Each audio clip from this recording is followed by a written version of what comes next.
Bonjour et bon réveil. Merci d'être avec nous ce matin sur i24 News. J'espère que vous avez passé un bon week-end. Voici ce qui nous attend.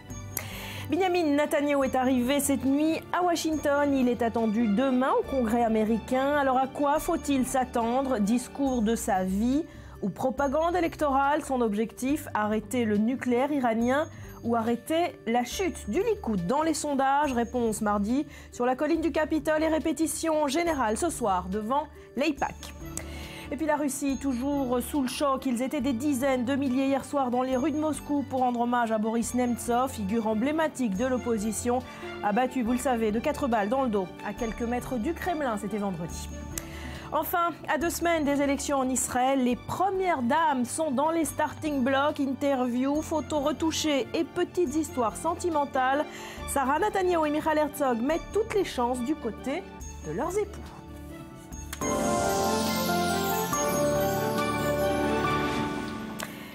Bonjour à tous, on prend tout de suite la direction de Washington où Benjamin Netanyahu doit donc s'exprimer demain soir dans un discours extrêmement attendu devant le Congrès américain. On retrouve sur place à la Maison-Blanche notre envoyé spécial Mathias Inbar. Mathias, le Premier ministre est donc arrivé cette nuit aux États-Unis dans un climat de tension avec l'administration Obama, furieuse de cette visite organisée dans son dos. Est-ce que l'accueil du Premier ministre israélien a été glacial cette nuit à Washington ? Température glaciale ici, Barbara, en effet, et ambiance plutôt glaciale, en tout cas difficile de le constater, puisque nous sommes arrivés dans la base militaire de St. Andrews, dans les alentours de Washington, donc pas de presse américaine pour poser des questions qui fâchent à Benjamin Netanyahu. Nous sommes donc arrivés dans le même avion à bord duquel était le Premier ministre israélien. Je dois dire que pendant les 12 heures de vol, il n'en est pas sorti. Il a l'habitude pourtant de s'adresser aux journalistes, mais là, il paraissait plutôt tendu à l'intérieur de cet avion lorsqu'il est monté depuis le tarmac de l'aéroport Ben Gurion. Il le sait, il a un calendrier particulièrement difficile. D'abord, le discours de l'AIPAC et puis le discours tant attendu au Congrès où il doit s'adresser aux Américains, plutôt à ses élus. Mais on le sait, il a été plutôt accueilli par cette phrase de John Kerry par presse interposée. John Kerry qui lui demande de ne pas faire en sorte que ces discours se transforment en match de foot politique. Alors, match de foot ou match de boxe, Benjamin Netanyahu se prépare à ce discours presque comme un boxeur professionnel, le match peut-être le plus important de sa carrière. Dans quel état d'esprit est le Premier ministre israélien ? Oui, vous parlez de match de boxe, je parlais à l'instant de match de foot politique. Pourquoi ? Parce que les deux hommes, en tout cas les trois hommes, il y a une relation tripartite entre Benjamin Netanyahu, John Kerry et Barack Obama. Benjamin Netanyahu et Barack Obama ne se sont quasiment jamais entendus. Les deux hommes ont une relation particulièrement difficile. J'ai pu moi-même converser avec des confrères américains qui venaient de Jérusalem vers Washington et qui me disaient finalement que peu importe l'administration américaine de savoir quel sera le sujet traité, à savoir particulièrement l'Iran, c'est surtout la manière dont cela s'est passé. C'est plus une question de protocole, de forme plutôt que de fond pour les Américains, parce que Benjamin Netanyahu a certes accepté l'invitation de John Boehner, le président républicain du Sénat, mais il n'a pas téléphoné, par exemple, à John Kerry ou à Barack Obama pour lui demander son autorisation, en tout cas pour essayer de voir si cela ne les gênait pas. Reste à savoir si cela aurait changé la donne, si peut-être Benjamin Netanyahu aurait changé son plan. Difficile de le savoir, sans doute que Benjamin Netanyahu serait venu en tout cas à Washington, mais en tout cas c'est plus une question de protocole, comme je le disais à l'instant. Il faut le signaler, l'un des membres de l'entourage de Benjamin Netanyahu, sous couvert d'anonymat, nous a dit à l'intérieur de l'avion que John Kerry et Benjamin Netanyahu s'étaient parlé hier soir avant de s'envoler depuis Israël vers Washington. Alors Mathias, avant ce discours mardi, la répétition générale au discours de congrès, ce sera ce soir devant l'AIPAC, le lobby pro-israélien à Washington. À quoi faut-il s'attendre ? Oui, on devrait assister à un discours plutôt attendu de la part de Benjamin Netanyahu devant le lobby pro-israélien à l'AIPAC. en déambulant dans les rues de Washington, notamment aux abords des lieux juifs, on peut apercevoir véritablement qu'il y a une foule avec ces passes où il y a inscrit le mot de l'AIPAC. Beaucoup de juifs sont attendus, beaucoup de sympathisants d'Israël sont attendus lors de cette conférence. 17 000 personnes, c'est énorme, nous dit-on ici à Washington, qui seront là pour assister au discours de Binyamin Netanyahou, presque en terre conquise, nous dit-on, de la part de son entourage. Bien évidemment, avant la répétition du discours du Congrès, quelques heures plus tard, interviendra Susan Rice, la conseillère à la sécurité nationale américaine. Merci beaucoup Mathias Inbar en direct depuis Washington. Bonjour à nos invités, Ali Waquette, spécialiste du monde arabe. Maurice, bonjour. Jacques Neria, spécialiste des questions de sécurité et de défense. Bonjour, merci d'être là. Alors, Mathias Inbar vient de l'évoquer, on va parler dans un instant du discours au Congrès. Mais avant cela, ce soir, on l'a dit, répétition générale à l'AIPAC pour Binyamin Netanyahou. Susan Rice devra s'exprimer aujourd'hui. Elle est la conseillère de Barack Obama à la sécurité nationale et elle avait déclaré il y a quelques jours que la visite de Binyamin Netanyahou était destructrice pour les relations israélo-américaines. Est-ce que ce soir, il faut s'attendre à un nouvel affront entre l'administration Obama et Binyamin Netanyahou? En principe, elle devrait elle aussi donner son discours devant cette audience. Donc, d'un côté, je dirais, l'audience devra certainement réagir à la pub publiée dans le New York Times où elle a été complètement attaquée par un lobby pro-israélien, un lobby, je dirais, anti-démocrate, peut-être même financé par Sheldon Adelson. Donc, l'audience devra réagir à cet affront-là et je pense que Susan Rice recevra du public d'AIPAC un grand tollé pour sa bravoure, pour sa tenue et tout ça. Mais de l'autre côté, ça sera, je dirais, une audience électrifiée, une audience, vous savez, AIPAC, ce sont surtout des éléments de droite donc, qui acceptent la politique du gouvernement, qui sont pour le gouvernement. Et naturellement, les 17 000 personnes qui seront là-bas vont acclamer Netanyahou et lui donner, je dirais, un peu plus de propulsion dans sa fusée anti-Barack Obama. Ali, est-ce qu'on peut dire que Binyamin Netanyahou est en train pour le moment de manquer son objectif, à savoir on ne parle que de son discours et de cet événement politique et pas du problème de fond, à savoir le nucléaire iranien? À mon avis, comme l'a dit Mathias, c'est plutôt une question de forme qui agace les Américains, mais c'est cette détérioration entre Israël et les États-Unis, notamment entre Obama et Netanyahou, qui par exemple inquiète les alliés arabes des États-Unis au Proche-Orient, notamment les pays du Golfe, qui comptaient sur un effort israélien exceptionnel dans la lutte contre le nucléaire iranien et qui craint l'impact que peut avoir cette détérioration entre Obama et Netanyahou sur l'accord éventuel entre les États-Unis et l'Iran, entre la communauté internationale et l'Iran. Mais sans doute, Barbara, Benjamin Netanyahou essaie de sauver sa carrière politique au cours de ce discours aux États-Unis. La question est-ce que ce qu'on voit à domicile, ce qu'on voit par exemple le camp de détente de son logement, de son logé qui commence à se construire à Tel Aviv, qui et quoi va avoir plus de poids dans la scène électorale en Israël. Voilà, tout est matière explosive à 2 semaines des élections, mais on l'a dit, ce sera donc sans doute le discours de sa vie. Binyamin Netanyahou a qualifié sa mission aux États-Unis d'historique, de déterminante pour l'avenir d'Israël et du peuple juif dans son ensemble.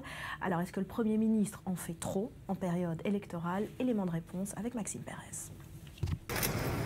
Binyamin Netanyahou au mur des lamentations à Jérusalem. Instant solennel de recueillement pour le Premier ministre israélien, à la hauteur de la mission presque divine qu'il s'est assignée. Ce dimanche matin, au pied de l'avion qui l'emmenait aux États-Unis, Netanyahou assumait pleinement sa stature. Je pars à Washington pour une mission fatidique, historique même. Je me sens être l'envoyé de tous les citoyens d'Israël, même ceux qui ne sont pas d'accord avec moi, du peuple juif tout entier. Je ressens une inquiétude profonde et sincère pour la sécurité des Israéliens, pour l'avenir de notre pays et celui de notre peuple. Jusqu'au bout, Benyamin Netanyahou aura donc tenu bon face à la critique. Et jusqu'au bout aussi, ses détracteurs veulent le dissuader de commettre l'irréparable. À Tel Aviv, ces anciens généraux de Tsahal ont lancé un ultime appel au Premier ministre israélien. Pour eux, et bien que l'intéressé s'en défende, le discours de Benyamin Netanyahou est une ingérence qui ne cause pas uniquement préjudice à la sacro-sainte alliance israélo-américaine. La politique actuelle du Premier ministre détruit l'alliance avec les États-Unis et la force de dissuasion israélienne. Tout cela n'éloigne en rien la menace nucléaire iranienne, mais au contraire la rapproche. Mais les mots les plus incisifs sont venus de son premier commandant à l'armée, le général Amiram Levin. J'ai appris à Netanyahou comment mener une opération et arriver à la cible. Et aujourd'hui, je m'en excuse, mais je dois le dire, Bibi, tu te trompes d'orientation. La cible est à Téhéran, pas à Washington. Ces généraux frondeurs n'en sont pas à leur première sortie médiatique contre l'actuel chef du gouvernement israélien. Mais nul doute qu'ils accentuent un peu plus la pression sur ce dernier.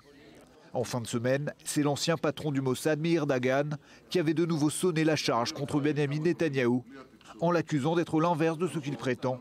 En substance, celui qui a causé le plus de tort à Israël.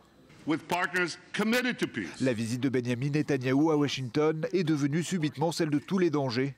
Car avant même la date butoir du 30 mars, qui doit marquer la possible signature d'un accord cadre avec l'Iran, se profilent les élections législatives israéliennes, elles prévues 15 jours plus tôt. Benyamin Netanyahou se trompe d'orientation. La cible n'est pas Washington, mais Téhéran. Écoutez, pendant les 6 dernières années, l'Iran est arrivé finalement au seuil d'être un pays nucléaire. Et ça s'est passé sous la vigilance de Netanyahou. C'est un grand échec. Donc, de venir maintenant au dernier moment implorer les Américains de ne pas signer un accord avec et sans savoir quels sont les détails de cet accord-là, je dirais, c'est plus ou moins le parallèle, je vous l'ai dit tout à l'heure, c'est à supposer que nous étions en train de négocier aujourd'hui un accord de paix avec l'Égypte, donc avec des annexes militaires et tout ça, et les Américains qui n'avaient pas été impliqués au début dans ces négociations seraient invités par l'opposition à la Knesset de venir donner un discours contre cet accord-là. Comment est-ce que l'Israël aurait réagi? Comment est-ce que l'opposition aurait réagi? Comment est-ce que le gouvernement aurait réagi? Je dirais, c'est tout simplement irresponsable. Quelle est la différence? Ça y est, en hébreu, il y a la célèbre phrase qui dit quelle est la différence entre un sage et un intelligent? Le sage ne rentrera jamais là où un intelligent pourra se faire sauter. Donc, sur un champ de mine, naturellement. Donc, tout cela, il faut prendre ça en considération. Je dirais, le discours de Netanyahou vient trop tard, trop peu, et tout simplement à tort. Alors, Ali, qu'est-ce qu'on dit en Iran de ce discours de Benyamin Netanyahou? C'est un effet boomerang et l'Iran, finalement, récoltera les fruits de ce discours? Ils pensent bien sûr qu'ils vont récolter les fruits, mais ils sont inquiets à ce que le président, suite à l'ambiance qu'on verra ce soir à l'AIPAC et puis demain au Congrès, sera obligé peut-être à établir un compromis avec le Congrès sur ce qui concerne la levée des sanctions et surtout sur le système d'inspection qui devra accompagner l'établissement de cet accord avec les Iraniens. Mais en général, on craint que ce discours va pouvoir durcir les conditions de l'accord qui n'est pas encore signé, on le rappelle? Non, pas les conditions de l'accord, mais l'éventuel système d'inspection sur le projet nucléaire iranien. Les Iraniens veulent ce projet. Le système d'inspection, pour eux, est une question secondaire, mais ils craignent que sur cette question secondaire, les Américains et les internationaux vont durcir leur position. Ce qui arrive ici, c'est que dans cet accord-là avec l'Iran, je dirais, Israël sera toujours perdant. L'accord sera signé. Obama a déjà clarifié que le Congrès pourrait voter ce qu'il veut, il aurait le droit de vote et tout simplement, il passerait outre le Congrès. Se baser sur le Congrès est une erreur parce que les relations entre Israël et les États-Unis se sont toujours basées entre le président et le chef du gouvernement. Et le Congrès était toujours, je dirais, en seconde position. Essayer de substituer le pouvoir aux États-Unis avec le Congrès est une grosse erreur parce que le Congrès ne pourra pas finalement remplacer le président. Mais Jacques, est-ce qu'on n'exagère pas en parlant de ces conséquences sur la détérioration entre Obama et Netanyahou, sur les relations stratégiques entre Israël et les États-Unis. On a eu dans l'histoire des relations mauvaises entre un président américain et un premier ministre américain. Il y a plusieurs présidents, mais il n'y a pas eu un effet terrible sur les relations stratégiques entre Israël et les États-Unis en tant qu'État. Écoutez, quand Israël a attaqué en Irak, il y a eu un embargo. Rappelez-vous, donc c'était des sanctions américaines contre l'État d'Israël. Quand Carter s'est fâché contre Rabin, Rabin ne voulait pas venir voir sa petite fille à la Maison-Blanche, les relations ont été très amères entre les États-Unis et Israël. Il y a eu des précédents, mais un précédent tel que celui-là n'a jamais existé. Donc et on se rappelle toujours qu'à la base, il y a des valeurs qui sont communes entre Israël et les États-Unis. Les États-Unis ont besoin d'Israël dans la région, mais de l'autre côté, quand il y a une guerre, quand il y a quoi que ce soit qui se passe, on dit à Israël, ne vous mêlez pas, c'est nous qui Est-ce qu'on peut imaginer aussi, Jacques, qu'après cet accord signé, car il sera signé vraisemblablement, les États-Unis offrent des compensations militaires, notamment à Israël, pour rétablir l'équilibre de force? L'ironie du sort, c'est que pendant ce voyage-là aux États-Unis, il y a une demande israélienne d'augmenter les budgets pour continuer le célèbre plan d'antimissiles stratégiques. Donc, on essaie de tenir l'accord des deux bouts, mais il faut savoir ce qu'on veut. Alors, il est possible que nous avons encore 2 ans à passer avec Obama.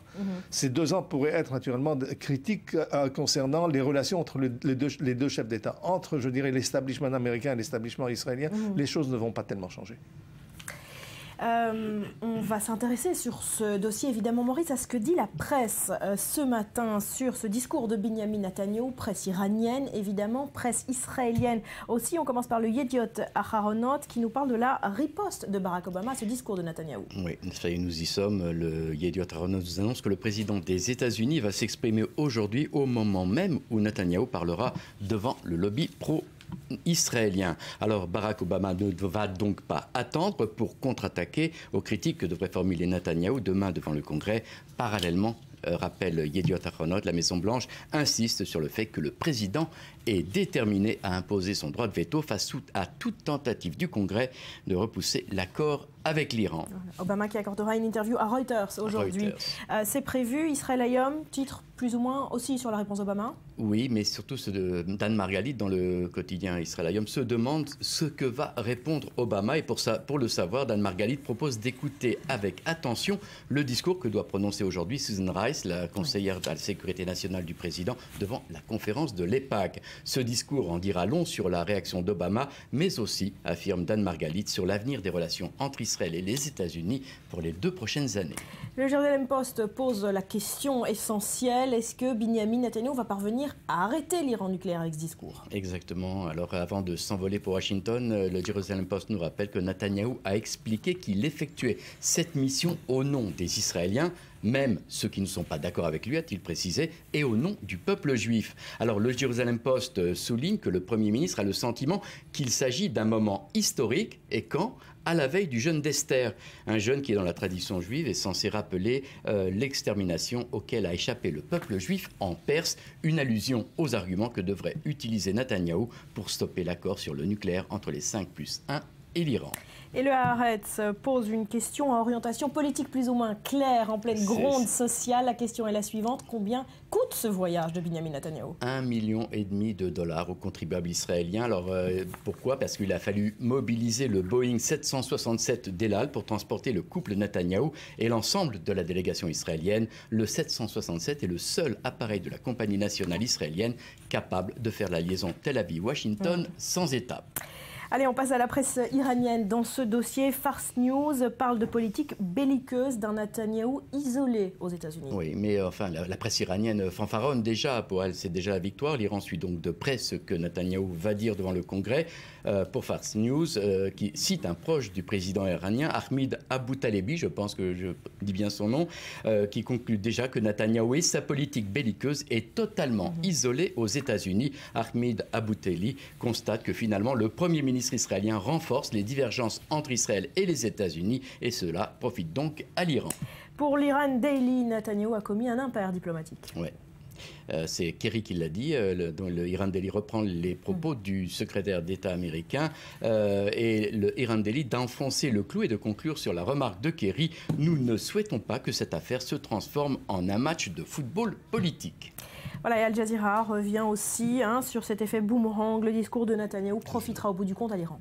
Toujours, le discours de Netanyahou devant le Congrès pourrait se révéler être une bénédiction pour Washington et Téhéran pour parvenir à une percée historique, affirme Al Jazeera. Il y a en effet peu de chances que son apparition, celle du Premier ministre, devant le Congrès fasse dérailler les pourparlers. Alors pourquoi une bénédiction? Selon Al Jazeera, parce que Netanyahou est en train de saboter les relations entre Israël et les États-Unis. Enfin, pour Al-Arabi, Israël sème la crainte de l'Iran pour détourner l'attention. Oui, Al-Arabi tente de comprendre la stratégie adoptée par Benjamin Netanyahou. La réponse du quotidien est simple. En semant la peur de l'Iran, le Premier ministre israélien veut détourner l'attention des crimes perpétrés par Israël en Cisjordanie et à Gaza. Voilà pour la presse de la région. Merci beaucoup Maurice. Alors voilà, on vous le rappelle, ce soir, discours attendu de Benjamin Netanyahou devant l'AIPAC, répétition générale à ce discours devant le Congrès. Ce sera dans la nuit de mardi à mercredi. On en vient à présent à cette décision de la justice égyptienne. Le Hamas est désormais classé organisation terroriste. Les autorités égyptiennes accusent en effet le groupe islamiste de soutenir une insurrection djihadiste dans le Sinaï. On fait le point en images. L'Égypte en quête de nouveaux alliés dans sa lutte contre le terrorisme. En visite ce dimanche en Arabie Saoudite, le président Al-Sisi s'est longuement entretenu avec le roi Slimane. Un nouveau rapprochement souhaité par les deux pays depuis la mise à l'écart du pouvoir égyptien du président islamiste Mohamed Morsi en juillet 2013. Car les deux chefs d'État ont en commun une lutte sans relâche contre la menace djihadiste. Après les frères musulmans, le président égyptien tâche désormais de juguler la menace du Hamas à sa frontière avec Gaza. Samedi, un tribunal du Caire a classé l'organisation comme mouvement terroriste. Une suite logique contre le mouvement islamiste palestinien, un mois seulement après qu'une décision similaire ait frappé sa branche armée, les brigades Esdin al-Qassam. Car l'Égypte soutient que le mouvement apporte une aide logistique à l'insurrection djihadiste qui sévit dans le Sinaï. Il se servirait notamment des tunnels clandestins creusés pour le trafic d'armes. Après une vague d'attentats meurtriers dans la région, c'est une tentative de déstabilisation que refuse le Caire, qui a fermé le point de passage de Rafah entre la bande de Gaza et le Sinaï en représailles. Mais le Hamas ne compte pas se laisser faire. Ce dimanche, ce sont des centaines de sympathisants qui ont manifesté dans l'enclave palestinienne pour dénoncer la décision égyptienne. Et le porte-parole du mouvement n'a pas hésité à dénoncer ce qu'il considère comme un mauvais choix de la part de l'Égypte. C'est une décision choquante et dangereuse qui vise le peuple palestinien et la résistance palestinienne, qui défend la dignité de la Palestine et de la nation arabe. Cela va à l'encontre des règles en ce qui concerne l'ennemi israélien. L'Égypte n'agit pas comme un ami du Hamas et du peuple palestinien, mais considère la résistance palestinienne comme un ennemi. Cette décision ne sera jamais un obstacle pour le Hamas. Cela n'empêchera pas ses victoires et ne ternira pas la réputation de ses dirigeants en Europe, mais cela nuira à la réputation de l'Égypte. Mais les autorités égyptiennes ont déjà fait savoir qu'elles n'avaient pas l'intention de réouvrir le passage de Rafah tant que le Hamas ne cédait pas le contrôle de Gaza à l'autorité palestinienne. Ali, est-ce que cette décision ouvre la voie à une confrontation armée entre l'Égypte et le Hamas ? Je ne vois pas pour le moment une confrontation armée, mais un scénario d'une confrontation pareille n'est plus un scénario imaginable. Et je pense que le gouvernement égyptien pense vraiment que le Hamas fait partie de ce problème du djihadisme.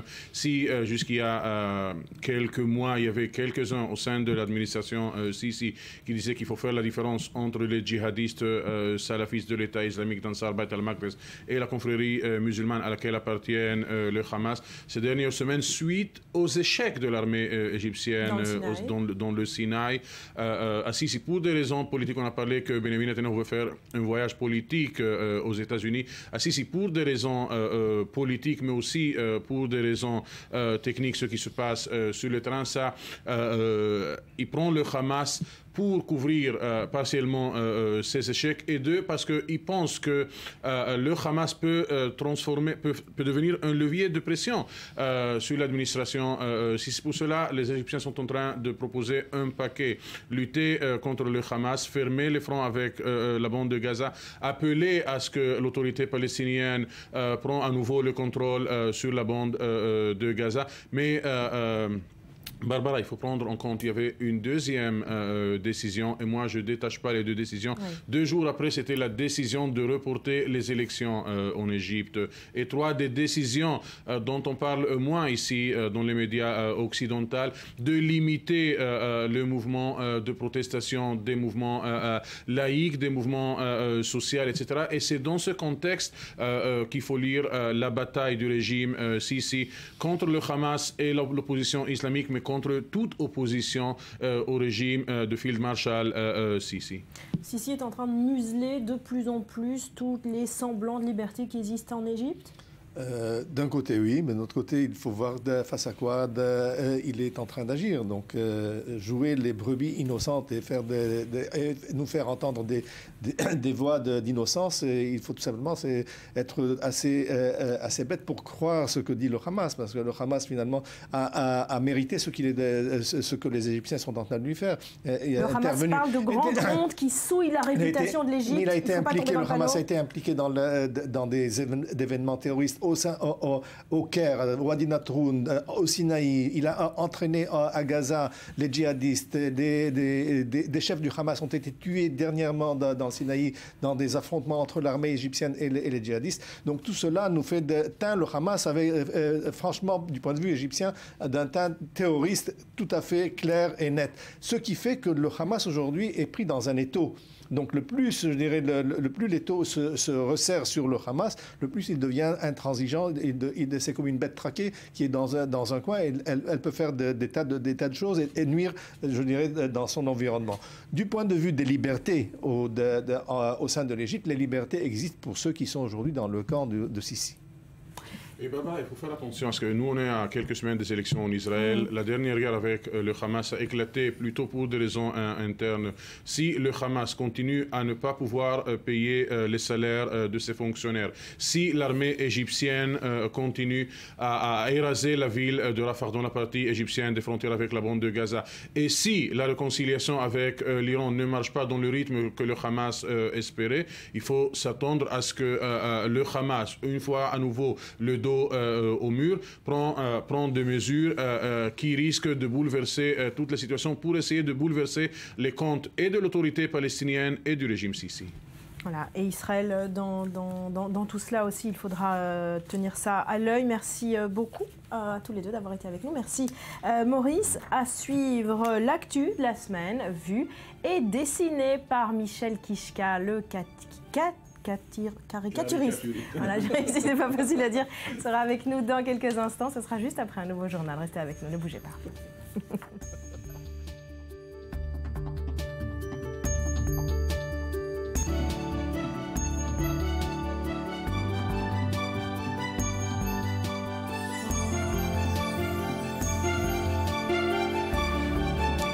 J-16, le compte à rebours est lancé. Il reste un peu moins de 2 semaines aux Israéliens pour faire leur choix avant les élections législatives. On va parler donc politique avec vous, Michel Kishka. Bonjour. Bonjour, Barbara. Quel plaisir de vous recevoir. Merci d'être là. Quel plaisir de vous revoir. Partagez. On est déjà vendredi. Non, voilà. Non. On a déplacé le vendredi à lundi cette semaine. Les téléspectateurs sont complètement bluffés là. En tout cas, on est très content de vous avoir avec nous. Maurice, on va avec vous maintenant jusqu'au jour J faire un journal de campagne. Vous venez nous apporter tous les jours les 3 infos à ne pas manquer sur la scène politique israélienne. Et aujourd'hui, on démarre évidemment par cette renaissance de la révolte des tentes de 2011. Petite renaissance.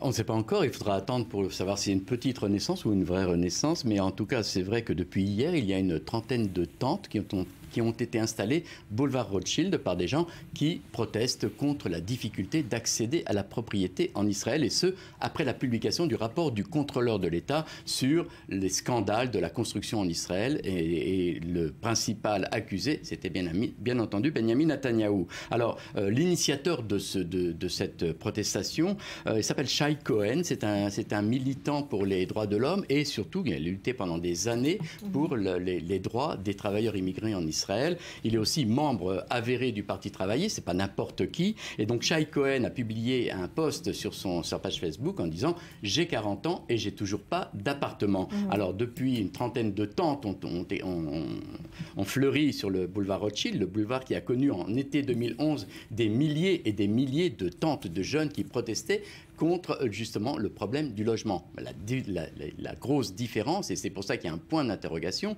c'est que là, ce sont des gens qui protestent contre le fait qu'ils ne peuvent pas accéder à la propriété. Ce sont des jeunes, plus tellement des jeunes d'ailleurs, ils ont déjà 40 ans et des foyers, des enfants, alors qu'à l'époque, c'était des jeunes qui luttaient contre la difficulté de se loger à Tel Aviv au départ et surtout la flambée des loyers. Alors lorsqu'on parle d'acquisition d'appartements, on ne parle pas d'acquisition à la propriété, on ne parle pas finalement de SDF, il ne s'agit pas de SDF, donc il y a une interrogation sur le fond de ce mouvement social. Le deuxième point qu'il faudra bien souligner, c'est que c'est un mouvement politique, personne ne le cache, pas plus à Boulevard Rothschild qu'ailleurs.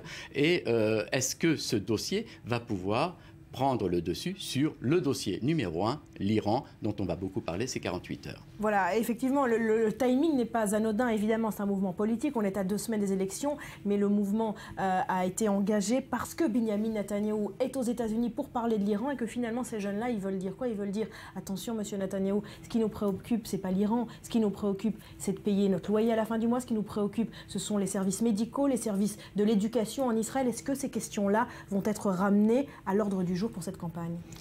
C'est peut-être un peu tard pour commencer ce mouvement. On est quoi, à 2 semaines? Absolument, on est à 2 semaines des élections.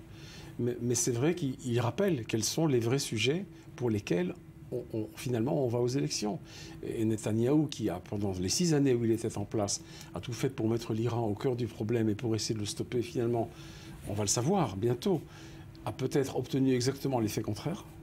Le discours, c'est demain qu'il a lieu à Washington, le discours. Enfin, moi, je n'attends rien de ce discours, personnellement. Je ne pense pas qu'Obama non plus attende quoi que ce soit de ce discours.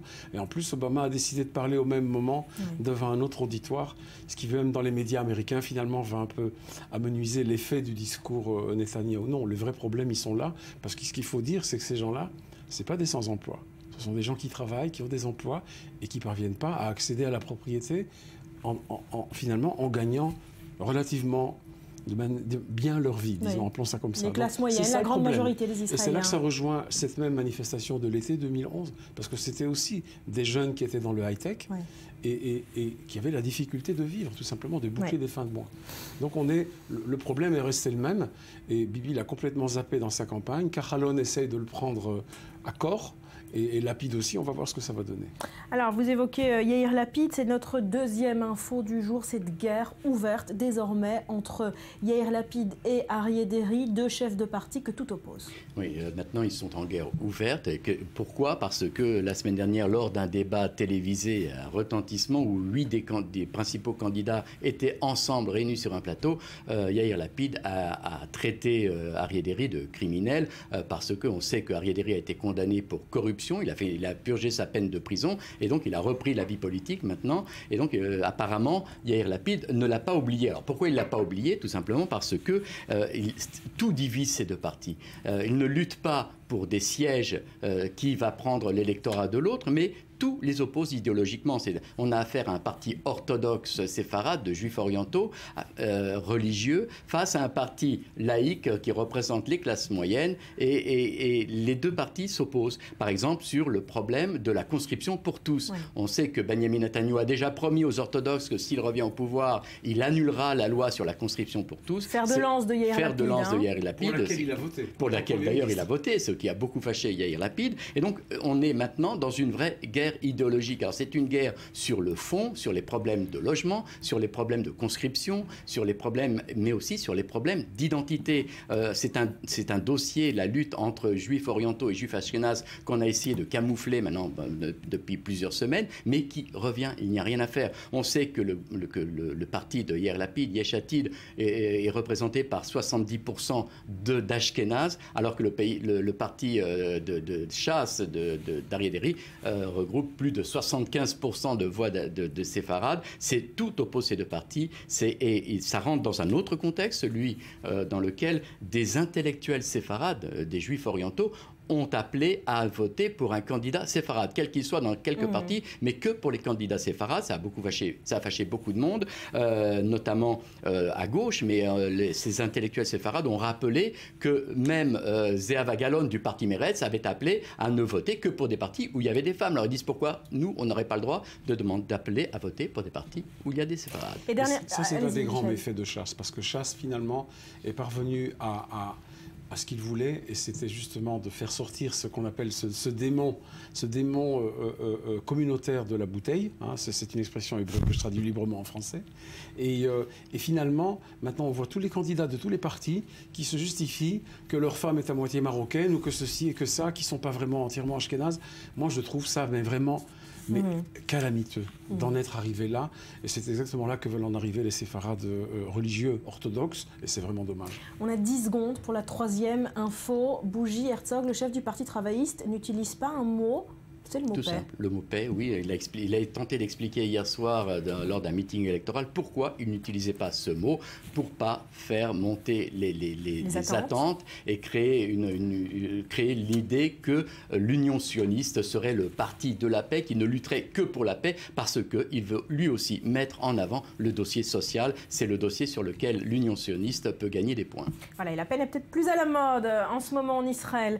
Allez, on l'a dit, il reste donc un peu plus de 2 semaines aux Israéliens pour faire leur choix. Et une des options, vous le savez, comme à chaque élection, c'est l'abstention. Alors s'abstenir de voter par contestation et s'abstenir de voter aussi peut-être parce que le système électoral en Israël n'est pas sans faille. C'est l'objet d'une campagne qui bat son plein en ce moment dans le pays. Explication en images.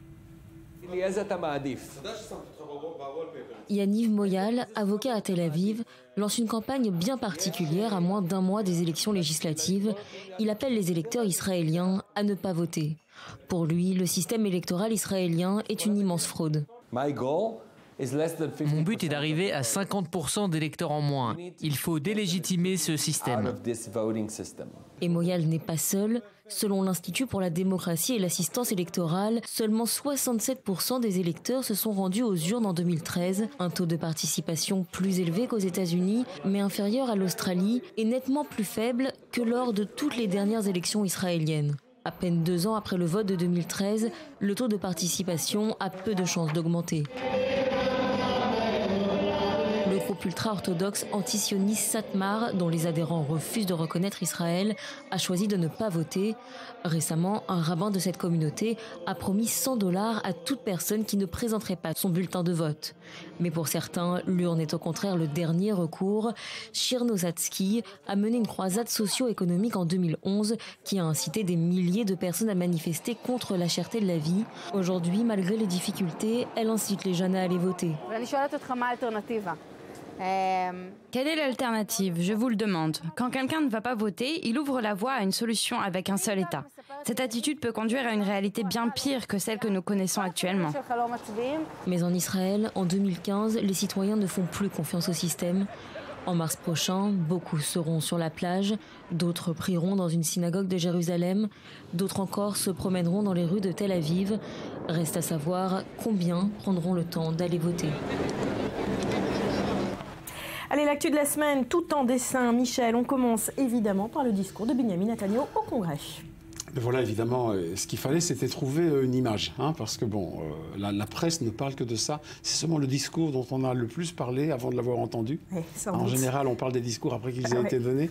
Alors là, avant qu'ils soient donnés, et étant donné qu'on parle du fait c'est un peu dans le dos d'Obama, qu'il le contourne, etc., je me suis dit que la meilleure façon de le faire, c'était de faire Bibi creuser son propre tunnel pour arriver au Congrès, vu qu'il a combattu les tunnels du Hamas cet été. Alors maintenant, il se met à les creuser.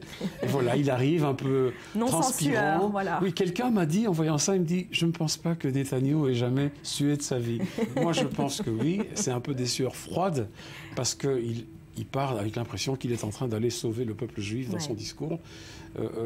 Moi, je me permets d'en ricaner un petit peu, et c'est mon métier, et voilà, et je le fais.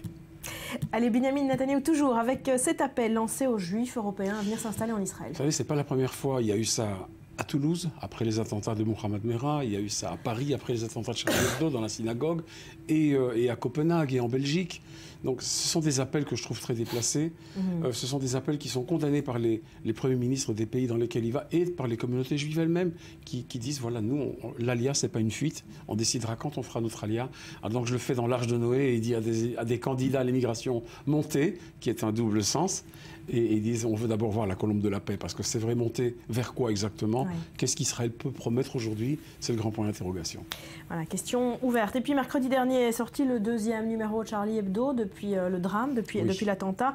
Vous avez israélianisé la une. Voilà, j'ai voulu faire un clin d'œil au journal. Alors d'abord, je vous ai envoyé la couverture. C'est une couverture très différente. Il n'y a pas Mohamed cette fois-ci. Il y a un chien qui tient Charlie Hebdo dans la gueule et que tout le monde poursuit. Alors dans ceux qui le poursuivent, ben voilà, il y a Marine Le Pen, il y a Sarkozy qui revient en politique, il y a les hommes d'affaires avec la cravate et l'argent, les euros dans la gueule, il y a la terreur, hein, ce chien avec le Kalachnikov, l'Église, donc tous les ennemis ou toutes les cibles en tout cas de Charlie Hebdo. Et voilà, il part avec son journal, c'est reparti, ils veulent tous l'attraper. Et la version israélienne que j'en ai fait sur fond de la campagne électorale, on va bientôt la voir, j'ai tout simplement dessiné Bibi Netanyahu avec Israel Today, suivi par les licenciés du Sud et par les jeunes voilà, qui réclament la justice sociale, ceux qui viennent d'aller s'installer dans le boulevard Rothschild, Sarah Netanyahu avec ses bouteilles de plastique, et puis il y a derrière, il y a Bennett, il y a l'Iran, il y a Obama, voilà, et Bibi aux abois, c'est tout à fait, c'est tout à fait dans cet état-là que je le vois, c'est le climat. C'est le climat. Pourquoi il n'y a pas de journal satirique comme ça, comme Charlie Hebdo en Israël? Parce que jamais personne n'a véritablement essayé de le faire. Parce qu'aujourd'hui, vous savez, faire un journal, c'est une entreprise économique. Il faut parvenir à faire un modèle qui va tenir la route. C'est sûr qu'il y a besoin d'un journal comme ça. Mais bon, la presse, elle est aux mains de grands qui jamais ne se sont décidés à le faire d'eux-mêmes. Et faire ça comme initiative privée dans un climat où la presse papier lutte pour sa survie, c'est un peu compliqué. Mais si quelqu'un le fait, je serai partant pour y participer. Évidemment. On n'en doute pas. Ouais. Et avec talent. Plus légèrement, vendredi, c'était le marathon de Tel Aviv. Ben oui, c'est pour ça que notre émission a dû être annulée, parce que c'était impossible d'arriver ici au studio. Et puis j'ai décidé d'un petit peu ironiser là-dessus. Alors il y en a un qui arrive au finish. Il dit bravo, le premier arrivé du marathon 2015. Il dit non, je suis le dernier du marathon 2014. Voilà, parce que bon... Ce marathon, il a été un peu particulier parce qu'ils ont dû l'arrêter à cause de la chaleur. Ils étaient arrivés à plus de 30 degrés. Voilà, le il y a eu 90 personnes déshydratées, hospitalisées, dont 3 dans un état grave. Ma femme a participé au marathon. Alors, elle a fait les 10 km. Elle est arrivée. Elle a fait 10 km, elle est très bien arrivée. C'était pas facile, il faisait très chaud. Il faisait très chaud vendredi. On termine, voilà. Michel, par l'actu internationale qui nous préoccupe en ce moment. C'est la Russie et cette nouvelle figure de l'opposition assassinée vendredi soir. Absolument. Boris Nemtsov qui a été assassiné de 4 balles dans le dos en face du Kremlin alors qu'il se rendait à son domicile. Et ça commence à beaucoup faire. Et je suis allé, comme chacun peut le faire, sur les sites, voir quels sont les noms des opposants et des journalistes opposants très importants qui ont été assassinés. C'est une liste qui est très très longue et qui est ouverte encore. Il y a encore beaucoup de noms et on voit l'opposition qui est en train de disparaître petit à petit. Des pseudo-enquêtes qui sont ouvertes par le Kremlin et on ne trouve jamais. Voilà, ils sont en train de vérifier une piste islamiste. Non mais c'est n'importe quoi. Alors c'est vrai que pour nous en Occident tout ça paraît un peu transparent, mais le fait qu'il y ait des dizaines de milliers de Russes dans les rues des grandes villes de Russie, à Moscou, à Saint-Pétersbourg, vous savez, en principe il n'y avait pas de droit de manifester en Russie pendant des années. J'ai l'impression qu'il y a le début d'une prise de conscience, qu'il y a un début de y en a marre. Mais enfin, quand même, je fais Poutine disant l'opposition, c'est moi, parce que finalement, il est opposé à tout changement et il va se maintenir en place. Tant qu'il pourra, il le fera, par tous les moyens. Voilà, avec le calibre fumant sur le bureau. Merci beaucoup, Michel. Merci, Maurice. Alors justement, on va en parler de cette situation en Russie juste après un nouveau journal. Est-ce que c'est un nouveau réveil des consciences ou non? Ces milliers de personnes un peu partout dans le pays hier. Pour rendre hommage à Boris Nemtsov, on y revient après un nouveau journal. Restez avec nous.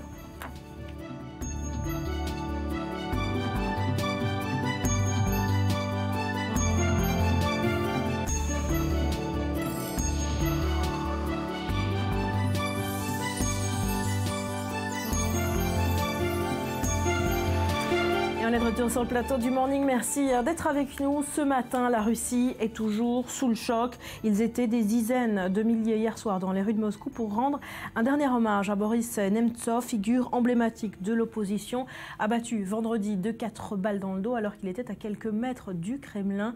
Les images signées Julia Galantia.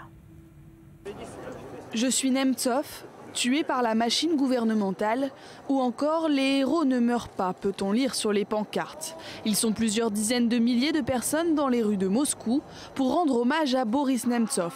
L'opposant de 55 ans a reçu 4 balles dans le dos vendredi, à quelques mètres du Kremlin. Amis, militants ou simples anonymes, tous sont sous le choc.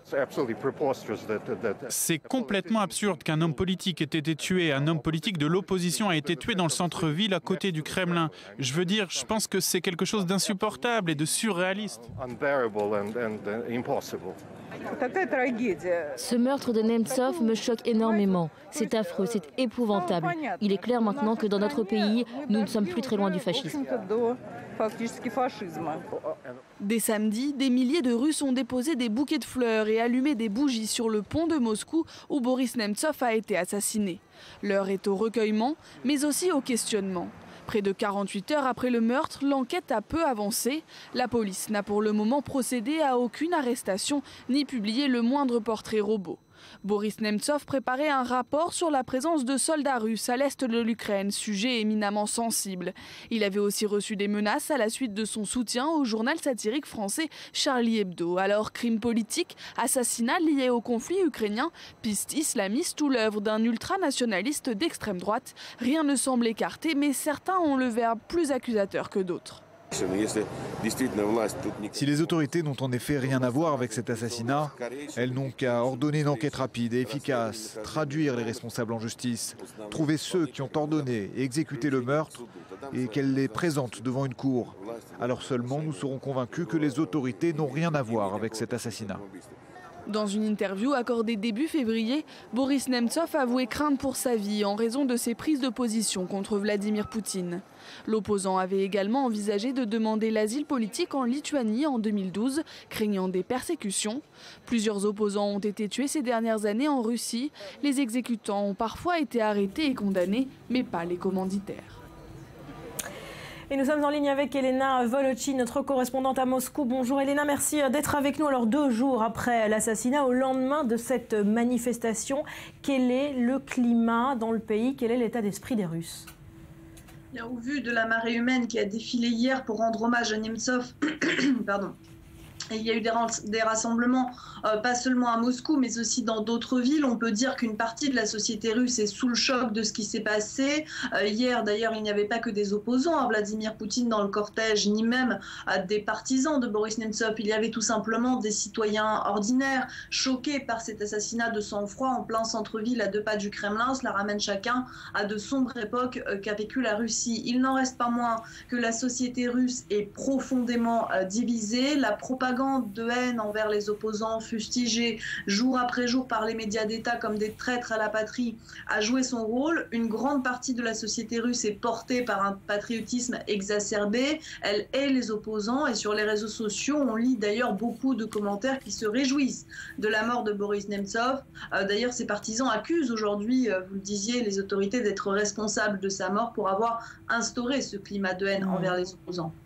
Alors un mot de l'enquête, Elena, les autorités ont annoncé étudier toutes les pistes, même les pistes islamistes. Est-ce qu'on en sait un petit peu plus ce matin ? Alors, ce que l'on sait de plus, c'est qu'on ne sait rien finalement. D'après le journal Commerçante, certaines des caméras de vidéosurveillance étaient éteintes au moment des faits. La compagne qui se trouvait avec Boris Nemtsov n'aurait pu révéler aucune information utile aux enquêteurs. Bref, pour ce que l'enquête communique, en tout cas, c'est le néant. Le comité d'enquête a même annoncé une récompense de 40 000 € à quiconque aiderait à mettre la main sur l'un des suspects. Et cela a de quoi susciter la colère des proches de Nemtsov, car cela s'est passé à 2 pas du du Kremlin, où la sécurité est censée être maximale, où les caméras de vidéosurveillance pullulent, et d'autant plus qu'à 2 jours d'une grande marche de l'opposition qu'il a co-organisée, Nemtsov était sans doute aussi, selon la pratique d'usage, suivi par le FSB. Alors depuis plusieurs années, on le sait évidemment, hein, l'opposition à Poutine a été plus ou moins décimée. Les exécutants ont parfois été arrêtés, mais jamais les commanditaires. Est-ce que cet assassinat est l'assassinat de trop? Est-ce que cette fois les Russes vont exiger que toute la lumière soit faite sur cet assassinat? Alors quand bien même ils le voudraient, les Russes n'auraient pas les moyens d'exiger des réponses. Le système politique est complètement verrouillé. Au lendemain des grandes manifestations de 2012,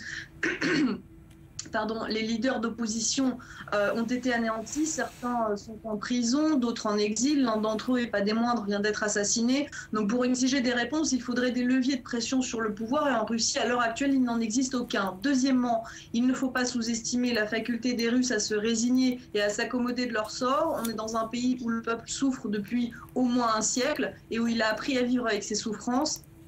Et même en se réjouissant de ce que le pouvoir lui donne, au quotidien, la propagande dit que tout va bien, cela maintient les Russes à flot, et la majorité, en tout cas, n'est pas forcément là à vouloir autre chose. Encore une fois, la société est divisée, ce ne sont de loin pas tous les Russes qui sont horrifiés par ce qui s'est passé, et certains même s'en réjouissent, même si les partisans de Boris Nemtsov espèrent évidemment que sa mort provoquera un électrochoc qui fera se réveiller la société de son état de grâce. La dernière chose, on a vu toutes les chancelleries occidentales condamner évidemment cet assassinat. Est-ce qu'il va affaiblir Vladimir Poutine face aux Occidentaux, face à la communauté internationale dans la crise ukrainienne, cet assassinat ?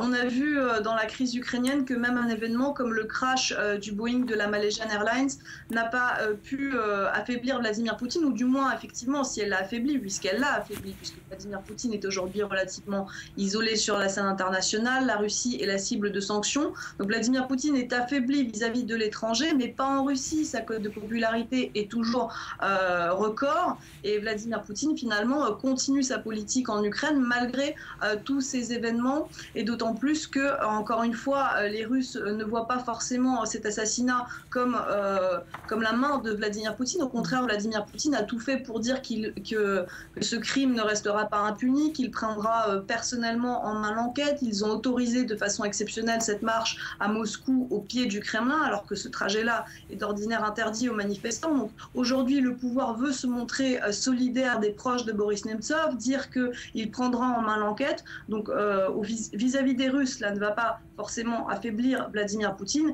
et vis-à-vis des Occidentaux, ce qui aurait dû être fait a déjà été fait. Vladimir Poutine est affaibli, mais il ne change pas pour autant sa politique.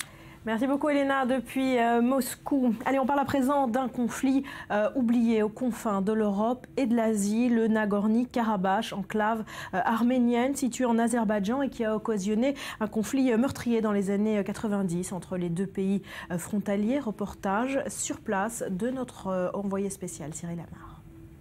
Par milliers, ils sont venus aujourd'hui se recueillir à la mémoire des victimes du massacre de Khojaly. Une piqûre de rappel douloureuse qui chaque année creuse un peu plus la plaie béante d'un conflit territorial qui oppose la jeune république azerbaïdjanaise à son voisin arménien. Car malgré un cessez-le-feu fragile obtenu par les Russes en 1994, le conflit perdure autour de l'enclave montagneuse du Haut-Karabakh, toujours sous contrôle des séparatistes arméniens. Nous sommes dans le centre de Bakou pour demander justice pour le massacre de Khojaly, pour les victimes et pour réclamer justice. Et que le monde reconnaisse le génocide pour que cela n'arrive plus. Selon le gouvernement azerbaïdjanais, 613 civils ont été massacrés durant cette nuit tragique du 25 au 26 février 1992 par des soldats arméniens. Orujova, elle, avait à peine 8 ans lorsqu'elle a échappé au massacre. Quand ma mère a su que mon père avait été tué, elle est revenue pour le voir. Elle aussi a été tuée à ce moment-là et nous sommes restés seuls. Photojournaliste, Reza Degati a fait le déplacement depuis Paris pour couvrir les commémorations. Il y a 23 ans, il était le premier à entrer dans Khojaly pour immortaliser le massacre dans le village. De son propre aveu, de tous les conflits qu'il a couverts, il ne se souvient pas d'une telle cruauté. Leurs yeux ont été arrachés, c'est cela que les forces arméniennes ont fait aux gens. Ils les ont arrêtés et leur ont arraché les yeux.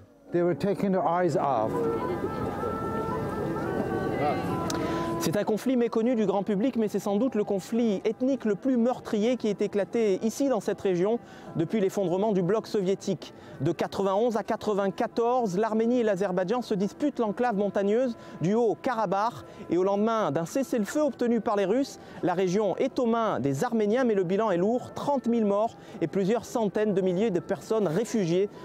Bakou semble toutefois avoir du mal à faire entendre ses revendications auprès de la communauté internationale. Rien d'étonnant donc à ce que les autorités azerbaïdjanaises aient été sensibles au discours du président israélien à l'ONU. À l'occasion de la journée internationale de la Shoah, Reuven Rivlin avait alors évoqué le silence du monde face au récent génocide, dont celui de Khojaly. J'ai beaucoup de respect pour ce qu'il a dit. On ressent le soutien du peuple juif. On comprend le peuple juif et nous nous sommes toujours sentis proches.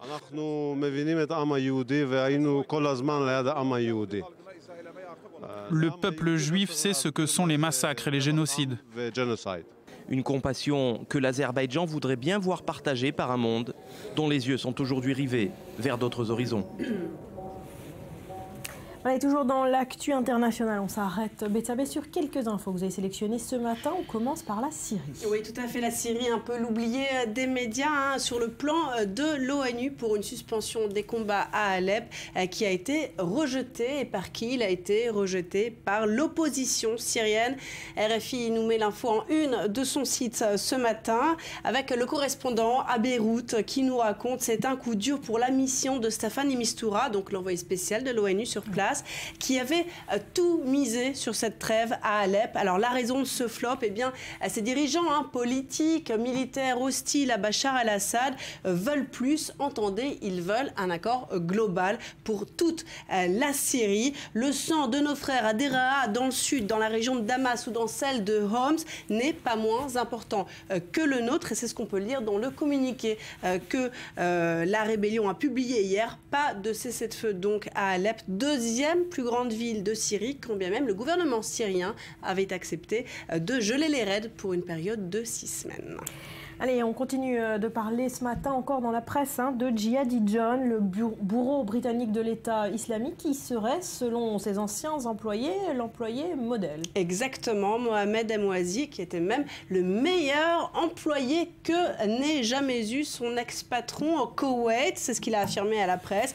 Calme, honnête, plutôt introverti, très bon avec les gens. Je cite, voilà les qualités de ce Londonien venu au Koweït, puisque sa famille était koweïtienne, souligné par le Guardian, qui revient sur cet ancien vendeur exceptionnel d'une plume, vous en doutez, plutôt cynique, d'autant que non seulement le charmant jeune homme se plaisait à décapiter les gens, mais en plus, l'hebdomadaire britannique The Observer, le corollaire du Guardian, révélait hier que Jihadi John était lié à des tentatives d'attentat à Londres en 2005. Sans doute pour cela qu'il était suivi à la trace par les services secrets britanniques et il en souffrait. C'est ce qu'il a déclaré dans des correspondances avec un journaliste du Daily Mail. C'était repris par le Figaro. Regardez, il se dit être victime de persécutions et de harcèlement de la part des services britanniques. Il avait même déposé une plainte contre la police des polices anglaises pour avoir été brutalement interrogé à Heathrow. On lui aurait notamment tiré sur la barbe. Et puis on parle de cette découverte macabre, toujours pas de quoi sourire, des squelettes sous les rayons d'un Monoprix à Paris. Voilà, vous promenez entre les boîtes de conserve et les mouchoirs au Monoprix à Réaumur, Sébastopol, eh bien environ 200 cadavres sont sous vos pieds, des femmes, des enfants, des hommes qui sont rangés très soigneusement. Il paraît que ce serait donc une épidémie, une fièvre ou une famine. Voilà ces corps du premier cimetière hospitalier découvert à Paris qui excite pas mal les archéologues et qui apparemment va permettre de nous en apprendre plus sur les pratiques funéraires probablement entre le XIIe et le XVIe siècle. Voilà pour cette belle découverte. Et puis vous nous parlez ce matin d'un danger sanitaire pire que l'Ebola, le paludisme ou le sida. C'est gai tout ça. C'est la moto, figurez-vous. Eh oui, le phénomène coûte plusieurs milliards aux pays en voie de développement. Nous dit Slate, prenez le Cambodge, un très mauvais élève en la matière. Seul un quart des automobilistes a pris la peine de passer son permis. 70% des conducteurs de deux roues ne comprennent pas la signification d'un panneau stop. Il va donc continuer à rouler et risquer de heurter quelqu'un. Vous l'aurez l'aurez compris. Ainsi, les accidents de moto représenteraient 67% de la mortalité routière. C'est encore plus en Thaïlande ou au Laos, d'ailleurs, dans les pays en voie de développement. Donc, le deux roues est bien parti pour faire davantage de morts donc, que le VIH ou la tuberculose. Voilà, mauvaise nouvelle. Et on finit par un mouvement pour l'allaitement. Voilà, ce sont des bonnets en forme de sein. Vous allez le voir, c'est dans une petite île d'Écosse où les habitants se sont mis à tricoter ces petits bonnets donc, qui suggèrent un sein. Pourquoi? Eh bien, c'est pour promouvoir l'allaitement en couvrant la tête des bébés allaités avec ces chapeaux. Vous avez un peu dans toutes les couleurs, voilà, en fonction de votre peau, voilà, enfin blanc, plus ou moins dans, voilà. Ah, toutes les gammes de peau, quoi. Voilà, exactement. C'est très mignon, j'aime beaucoup. Merci beaucoup. Voilà, à bon entendeur, salut, si vous avez une envie de cadeau pour Barbara. Voilà, vous savez quoi faire. À suivre, à 2 semaines des élections en Israël, les premières dames sont dans les starting blocks. Interviews, photos retouchées et petites histoires sentimentales. Sarah Netanyahu et Michal Herzog viennent au secours de leur mari. On en parle juste après un nouveau journal.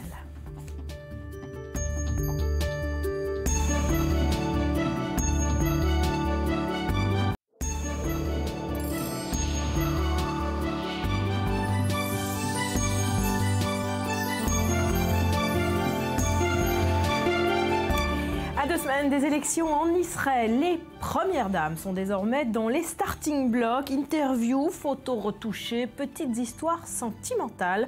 Sarah Netanyahu et Michal Herzog ont décidé ce week-end de mettre toutes les chances du côté de leurs époux. Miri, interview croisée tout d'abord dans le L israélien des 2 premières dames potentielles. Oui, c'est le Hat Magazine. Alors l'idée est de dresser un portrait des 2 dames, donc de Michal Herzog, épouse du leader de l'Union sioniste, et de Sarah Netanyahu, épouse du Premier ministre sortant. Alors, vous le voyez, 2 unes pour un même magazine, c'est-à-dire que chez le marchand de journaux, vous pouvez choisir ou l'une ou l'autre des unes, en sachant que le magazine, à l'intérieur, le contenu est exactement le même, il est identique. Est-ce qu'on sait ce qui s'est mieux vendu ? Alors, pour le moment, on ne sait pas. En tout cas, il y a eu un sondage sur des sites israéliens et pour l'instant, c'est la une avec Sarah Netanyahu et qui l'emporte. Peut-être qu'il pense qu'il y a des petites idées croustillantes dedans. Sachez que c'est exactement le même contenu à la fin du mois, puisque c'est le numéro du mois de mars. On saura évidemment laquelle des 2 unes c'est le mieux vendu. Alors, au-delà des nombreux médias ont analysé ce concept et surtout les photos qui sont à l'intérieur de ce magazine. Et ils accusent Hat Magazine d'avoir usé et abusé de Photoshop, tant elles sont retouchées, ces photos. Abusé même, on peut le dire, il ne s'en cache pas le magazine. Hein. Non, il ne s'en cache pas. L'idée, c'était de montrer les 2 dames sous un meilleur jour ou sous leur bon jour. Enfin, c'est un petit peu comme vous voulez. On voit bien la taille resserrée de Sarah Netanyahu. Alors, justement, parlons-en de Sarah Netanyahu. Elle monte au créneau pour son mari. Bon, alors de toute façon, elle l'a toujours fait, mais c'est une femme super, hyper médiatisée, ultra médiatisée. Alors d'abord parce qu'elle est l'épouse du Premier ministre, donc forcément sous le feu des projecteurs. Ensuite, c'est une personnalité assez singulière. On va y revenir. Alors, une brève biographie. Sarah Netanyahu a 55 ans. Comme tous les Israéliens, elle a fait son service militaire. Elle a officié dans l'unité de renseignement 8200. Elle a fait des études de psychologie, d'abord à Tel Aviv, puis à Jérusalem. C'est la première dame la plus diplômée en Israël. Elle a été également hôtesse de l'air pendant ses études. Pour financer ses études, c'est là qu'elle a rencontré Binyamin Netanyahu sur un vol New York-Tel Aviv. Ils étaient à l'époque tous les 2 divorcés. Alors il faut savoir qu'elle a travaillé longtemps avec des enfants déficients mentaux ainsi qu'avec des surdoués. Et pendant les 9 ans de mandat de son mari, elle s'est mise à dos quasiment tous les politiques qui ont travaillé avec Binyamin Netanyahu. Il faut savoir qu'elle est omniprésente dans toutes les actions du Premier ministre. C'est donc pas étonnant qu'elle fasse quotidiennement, régulièrement en tout cas, la une des médias. Et aussi, c'est elle-même qui alimente le scandale, qui alimente les médias israéliens. Il y a quelques semaines, elle recevait chez elle un décorateur israélien assez célèbre sur la 10e chaîne israélienne. Extrait.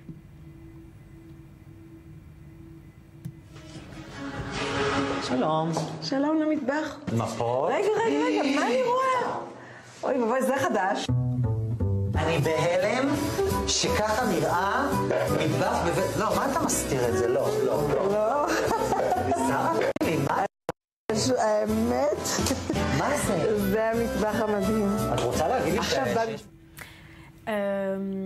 beaucoup de choses ont été dites sur la personnalité de Sarah Netanyahu. Vous l'avez dit, elle s'est brouillée avec tout l'entourage proche du Premier ministre. On l'accuse d'ingérence dans toutes les décisions politiques de son mari. À ce propos, ce qui se raconte dans les couloirs en Israël. Il y a une rumeur qui dit que quand son mari doit passer des appels aux gens qu'elle n'aime pas trop, il doit se cacher dans la salle de bain pour passer ses appels en douce. Voilà, ça montre l'autorité de cette femme et son importance. Voilà, une femme qui se met en scène, comme dans le reportage. On le voit là exactement. Il faut savoir que c'était quelques jours avant la parution d'un rapport sur les dépenses du couple Netanyahou. Voilà, c'était pour montrer, alors à souligner que sa résidence principale est à Césarée, non pas à Jérusalem. Et là, ce qu'on voit, c'est la maison du Premier ministre à Jérusalem. C'est celle où tous les premiers ministres reçoivent notamment des hommes politiques. Alors pour revenir au magazine Hâte, il faut savoir que dans ce numéro-là, le numéro de mars, elle ne répond à aucune question du magazine. Elle s'est donc prêtée au jeu des photos, mais pas au jeu de l'interview. Alors par exemple, l'une des questions qui m'a le plus marqué, c'est où achetez-vous vos vêtements ? Voilà, et justement, vous le savez que la tenue vestimentaire de la première dame israélienne, c'est souvent sujet à critique de la part de l'opinion israélienne. Et alors on voit sur ces images-là, le magazine Hâte retrace en fait l'avant-après de Sarah Netanyahu, avant sa prise en charge par un professionnel du relooking. Avant, c'est fuchsia, c'est ça. Voilà, c'est fuchsia un peu plus voyant, et là, elle est plus sobre, une ligne un peu plus claire. Elle avait été critiquée là-dessus aussi, parfois pour une question de goût, qui ne se prêtait pas peut-être à l'image protocolaire d'une première dame. Alors, on l'a dit, Sarah Netanyahu sous le feu des projecteurs, sous le feu des critiques, notamment pour le train de vie qu'elle souhaite avoir aux côtés de son mari. Oui, il y a quelques années, je ne sais pas si vous vous souvenez, il y a eu un scandale sur ces voyages du couple Netanyahou à l'étranger. Alors, selon elle, et elle le maintient toujours aujourd'hui, notamment dans une interview au Maariv, le quotidien israélien Maariv, c'est une cabale lancée contre elle et son mari. Elle le disait également il y a quelques années à la deuxième chaîne israélienne. Écoutez. Il y a ici une volonté claire de nuire au Premier ministre et de lui nuire à travers moi. Parce que c'est le plus simple, je suis le maillon faible. Il déforme mon image, ce n'est absolument pas moi. Et ça suffit, je n'ai plus de force pour lutter contre cela. Et la vérité est tellement différente. Je ne sais pas si là, elle avait déjà passé entre les mains d'un relooker. Je ne sais pas. En tout cas, dernièrement, elle est de nouveau au cœur, évidemment, de critiques de la part d'anciens membres de son personnel domestique qui travaillent avec elle au quotidien. Et il la qualifie de capricieuse, de caractérielle, traitant très mal les gens qui l'entourent. Et on peut dire aujourd'hui qu'elle est effectivement, comme elle le dit dans cette interview, le maillon faible de Binyamin Netanyahou, tant les Israéliens ne l'aiment pas, y compris évidemment les hommes politiques qui sont censés travailler avec son mari. Voilà pour Sarah Netanyahu. Alors maintenant, on parle de l'épouse du principal rival de Binyamin Netanyahu, c'est Yitzhak Herzog. Son épouse, Michal Herzog, est nettement moins connue du grand public israélien. Elle est moins connue, plus discrète, sans doute également par rapport au poste qu'occupe son mari. En tout cas, elle est décrite par les médias comme étant quelqu'un de discret, de calme, de posé, dans l'ombre de son mari. Vous voyez bien qu'il y a une différence déjà flagrante avec Sarah Netanyahu. Et de fait, j'ai trouvé sur Internet aucune vidéo d'elle, si ce n'est des interviews de presse écrites. Bio Express, Michal Herzog a rencontré le président de l'Union sioniste pendant leur service militaire. Ils officiaient tous les deux dans l'unité de renseignement 8200, point commun avec Sarah Netanyahu qui elle aussi officiait dans cette même unité. Alors Michal et Yitzhak Herzog ont fait leurs études de droit ensemble. Elle s'est dirigée plutôt vers le criminel, lui vers les affaires. Ils se sont mariés pendant leurs études. Il faut savoir qu'ils vont fêter 30 ans de mariage cette année. Michal Herzog est actif dans les associations d'aide aux enfants handicapés. Nouveau point commun avec Sarah Netanyahu, qui elle aussi, je vous le rappelle, travaillait avec des enfants déficients mentaux. Dans toutes les interviews que j'ai pu lire d'elle, elle insiste sur le fait qu'elle savait qu'elle épousait un homme public, venu d'une maison publique, puisque le père de Yitzhak Herzog est un ancien Premier ministre israélien. Président israélien, pardon. Pour elle, je résume, les apparences ne sont pas importantes puisqu'on lui demande souvent ce qu'elle pense de son mari, des apparences de son mari, de son côté un peu chétif, un peu geek, de charisme, un petit peu geek, voilà. Et donc elle dit que les apparences c'est pas très important et qu'elle ne voudrait surtout pas le changer, qu'il est vrai à l'écran. Donc vous voyez que elle le défend quand même pas mal. Pour l'instant, ce que l'on peut dire de Michal Herzog, c'est qu'elle est plus discrète que Sarah Netanyahu, ça c'est certain. Ah oui, une petite anecdote quand on lui demande demande par rapport à la voix de son mari, vous savez, qui suit des cours de chant, hein, Yitzhak Herzog, elle dit c'est comme quelqu'un qui a mal au genou et qui va voir un physiothérapeute. Et lui, pour sa voix, il a des problèmes respiratoires et pour régler ça, il va prendre des cours de chant. On lui reproche d'avoir une voix un peu trop haut perchée, donc voilà, une virilité dans la voix. Donc encore une fois, les apparences, c'est pas important, etc. Alors, Michal Herzog, pour terminer, elle n'était pas réellement jusqu'ici sous le feu des projecteurs, on le sait. Il faudra attendre de voir si elle sera un jour femme de Premier ministre pour voir si elle réagira ou non. Et voir comme l'effet que ça fait, ces genres d'interviews des premières dames pour la campagne de leur mari. D'être sous la loupe des médias. Merci beaucoup Myri. On en vient à cette alerte aux crocodiles dans la région de Jérusalem. C'est extrêmement sérieux. Une ancienne ferme qui accueillait ces reptiles a cessé son activité. Seulement voilà, les crocodiles, eux, sont restés sur place et ils pourraient évidemment s'échapper direction la vallée du Jourdain. Reportage sur place, Maël Benoliel.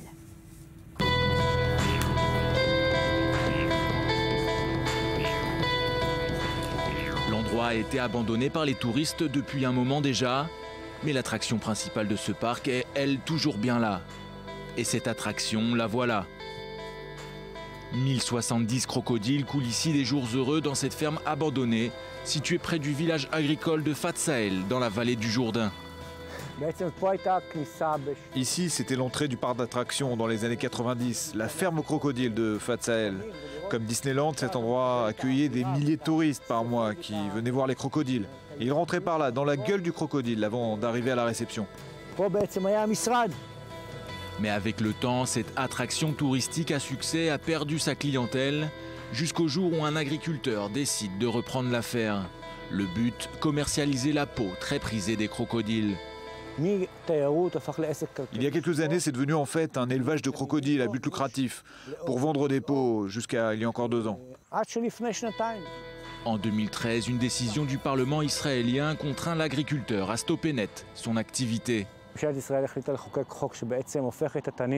Il y a 2 ans, une loi a été votée au Parlement. Cette loi classe les crocodiles parmi les espèces à protéger. Donc à partir de ce moment-là, l'agriculteur à qui appartient l'élevage a été obligé d'arrêter d'abattre les bêtes pour leur peau.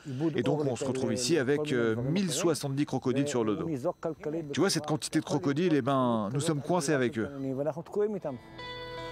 Et celui qui s'en occupe, c'est lui, Bassam. À la manière d'un berger avec son troupeau, il veille sur les crocodiles. Simple gardien de la ferme au départ, il a appris au fil des années à apprivoiser la bête sauvage. Exceptionnellement, Bassam nous permet même de le suivre dans l'enclos. Non, non, c'est l'hiver. Pendant 4 mois, ils ne mangent pas. Ils n'ont pas faim, ne t'inquiète pas. Des crocodiles comme celui-ci, il y en a plus de 1000 dans ce parc d'attractions abandonné. Mais en quelques années, ce lieu touristique est devenu un véritable danger public.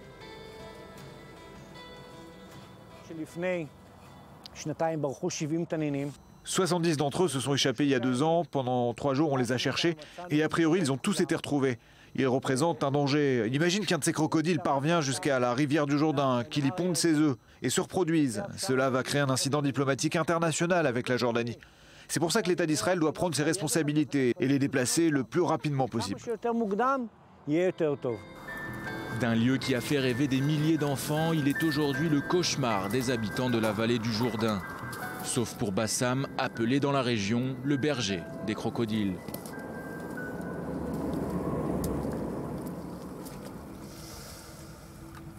Ça vous effraie ? Absolument. Mais ils n'ont pas faim. Oui, pendant en ce moment, 4 mois. Kamel était très courageux. Voilà. On voit sa tête quand on lui dit non, ils n'ont pas faim, ils ne vont pas vous manger. Ils sont à 2 pas. Il y croit. Rudy, on évoque avec vous cette déclaration surprenante du vice-ministre des télécommunications iranien, l'Iran qui s'apprête à accueillir Google. Oui, alors déjà, on va rappeler, on le fait souvent sur ce plateau, qu'Internet et l'Iran, c'est une histoire compliquée depuis le mouvement vert de 2009, au cours duquel les jeunes Iraniens avaient contesté la réélection d'Ahmadinejad via justement les réseaux sociaux. Les sites qui sont bloqués en Iran sont nombreux, Facebook et Twitter entre autres. Alors l'Iran figure d'ailleurs sur la liste annuelle des ennemis d'Internet que publie Reporters sans frontières. Donc surprise au hasard du calendrier, alors que nous sommes en plein cœur des discussions 5+1 sur le nucléaire iranien, le vice-ministre des télécommunications iranien Nasrallah Janangard a déclaré hier dans un entretien avec l'agence iranienne Fars, on va le voir, nous sommes prêts à négocier avec toutes les grandes sociétés Internet pour qu'elles fournissent des services sur le marché iranien dans le respect des conditions culturelles, c'est important. Nous sommes aussi prêts à mettre à disposition de Google ou d'autres sociétés les moyens pour venir fournir des services à la région. En clair, cela veut dire que l'Iran ouvrirait son marché aux géants de l'Internet américain si les négociations du nucléaire aboutissaient. Voilà, et si les sanctions étaient levées contre l'Iran, voilà, les choses pourraient être en train de changer avec cet accord. En quoi l'arrivée de Google est un enjeu économique crucial pour l'Iran? Alors déjà, économiquement, ça représente 40 millions d'utilisateurs, d'internautes potentiels. Hein, c'est le nombre d'utilisateurs d'Internet sur une population de 78 millions d'habitants. Mais au-delà de cet aspect purement économique, installer Google dans un pays, c'est aussi une manière d'y installer sa vision du monde. Et le gouvernement américain le sait bien, en installant Google en Iran, il installe son point de vue sur le monde, la culture américaine. Alors on pourrait aussi comparer ça au plan Marshall après la Seconde Guerre mondiale, qui prévoyait que dans l'accord de reconstruction et de prêt à l'Europe, il y avait aussi une place préférentielle au cinéma américain. Et le résultat, on l'a plus de 70 ans après. Le cinéma américain est omniprésent dans la culture européenne. Donc c'est aussi la technique et la méthode des Américains. Allez, autre sujet qui fait parler de lui sur Internet ce matin, c'est un clip qui nous vient de Sarcelles, de jeunes, très jeunes enfants, plutôt énervés. Oui, ils sont tout mignons et ils chantent, mais ce ne sont pas les petits enfants à la croix de bois, pas du tout, ce sont les premiers pochetons. Alors premier pocheton, ça veut dire dans un certain langage une expression pour désigner un sachet en plastique contenant de la drogue, c'est mignon tout plein. Alors depuis quelques jours, ces enfants d'à peine 10 ans affolent le web, créent la polémique. Alors certes, ils imitent les codes de leurs aînés, liasses de billets, armes, apologie de la drogue et du business, mais dans la bouche de ces bambins, ça sonne très bizarre. C'est 110 000 vues aujourd'hui. Je vous propose de regarder un extrait, oreilles sensibles, s'abstenir.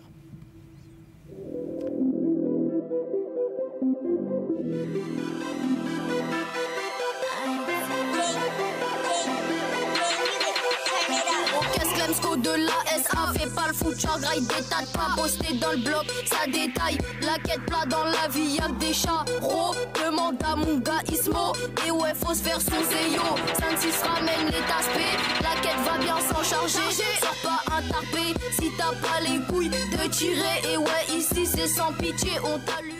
Alors, réaction. Alors, déjà, je vous retranscris au cas où vous n'avez pas trop compris, un petit extrait. Il faut faire du soseyo, c'est-à-dire de l'oseille, donc de l'argent. Ne sors pas taré si tu n'as pas les de tirer. Ici, c'est sans pitié, on t'allume au mortier. Ça fait scandale sur Internet. Et le député maire réagit. Il y aura sûrement des poursuites. Merci beaucoup, Rudy. Merci, Myri. Merci à vous d'avoir été avec nous. Je vous souhaite de passer une très belle journée. On se retrouve avec grand plaisir dès demain. Portez-vous bien.